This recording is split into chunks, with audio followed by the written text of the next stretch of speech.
Parlamentdə çəkişmə yoxdursa, əgər dərin masalarda çəkişmə yoxdursa, əgər debatlarda, efirlərdə, debatlarda çəkişmə yoxdursa, küçələrdə çəkişmə olacaq. Meydanlarda çəkişmə olacaq. İran gözəl nümunədir. Görürsünüz, İranda da yoxdur. Görürsünüz, insanlar çıxdı. Bir də 3000 adam ölüb, bir də 5000 adam ölüb. Herhalde İranla idarə etməklə bizim idarə etməyi iyiləşdirmək ödür.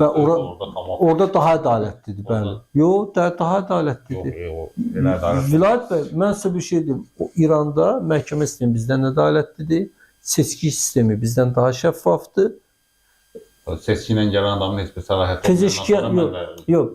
Xamney Pezeşkiyan seçilməyini istəyirdi. Herhalde məncə istəməsə o seçilə. Yox, o birisini verəndə qoymardılar. O birisini dəstəklədi də. Olsun. Kim seçildi Pezeşkiyan? Demək ki, seçki sistemi də bizdən Məlahət Məmnunov seçkidə Məlahət Həsənov. Yox, söhbət ona gəlir. Söhbət ona gəlir ki, burada idarə etmə ali dinli liderlərdir. Orada baxın. Orada prezident seçkiləri bizim bələdiyyə seçkilərinə heç bir fərqi yoxdur. Olsa bizdə bələdiyyə seçkiləri ədalətlidir. Heç olmasa bələdiyyə. Heç olmasa yox, məhkəmədə olan ədalətlidir. Orada baxsın, dövlət vətəndaş münasibətlərində vətəndaş mərkəzlidir daha çox.